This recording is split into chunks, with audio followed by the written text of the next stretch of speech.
Mga classmate, good morning. Welcome to my vlog. John Carpinterong Bisaya. May buntag sa inyong tanan. Ako ito doon na po karon mga classmate. Bahay na po rin sa mga kanto sa steel window mga classmate. Dari siyang nusing. Ako ipakita sa mga classmate nga limpyo pagkatrabaho mga classmate. Nga dili sakit sa mata tanawon. Ini yung mga dari sa mga kanto. Kini diri sa iyang mga kanto. Nga anggol ko siya nga eskwalado. Katong bago pang katulong masang carpenter. Kana gid atong bantayan ng mga classmate. Kanang diya sa iyang mga anggol.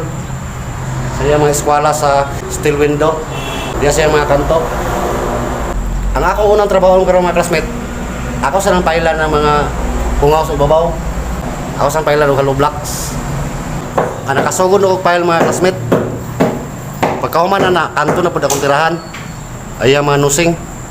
Kinahanglan yung mga classmate atog yung tabunan ang atong steel window para di magkabulingit. Nakapile ako mga classmate. Last na lang ni nga pile sa babaw. Nako gamit tips yatag sa inyo mga classmate. Kining last nga pile. Katong bago pa nga katulong mason carpenter. Kung mag-pile tara mga classmate, ang atong ipatong dahil ng hollow blocks. Wala bisay sulod.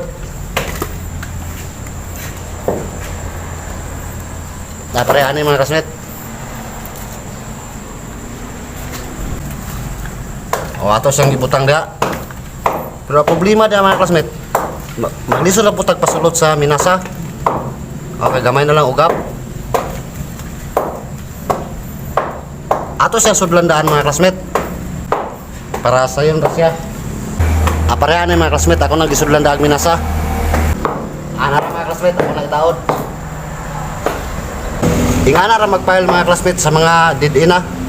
Nga lisod na siya sudlan og minasa. Ato siya sudlandaan. Kay diri ato na lang labayan. Gamay na lang kayo. Ingana ra mga classmate. Og last file mga classmate, around dalira. Atong sudlandaan ang hollow blocks. Para dita maglisod pasulod sa sitting. Nakasugod na kong panganto mga classmate. Sa iyang frame sa steel window.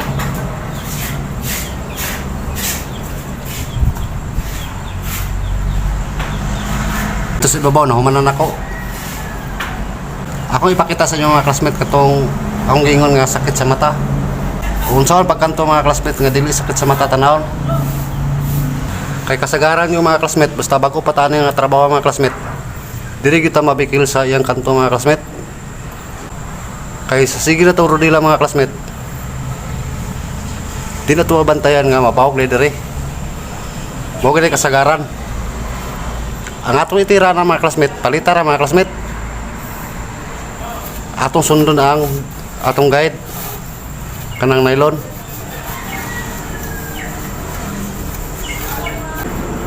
Para maanggol gina sila mga classmate. Ato ding hiluan ang kilid sa steel window mga classmate.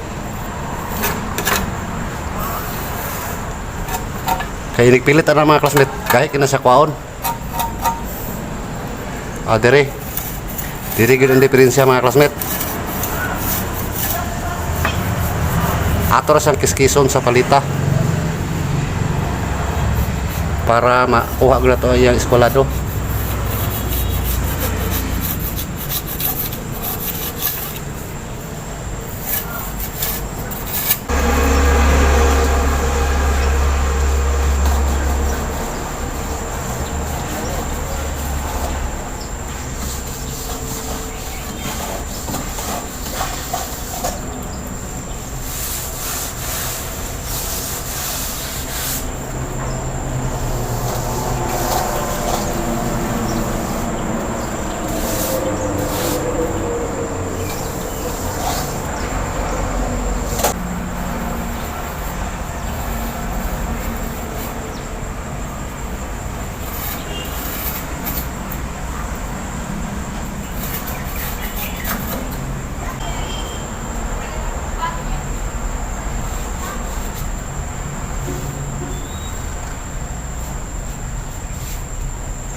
Paingana ra pagkanto mga classmate.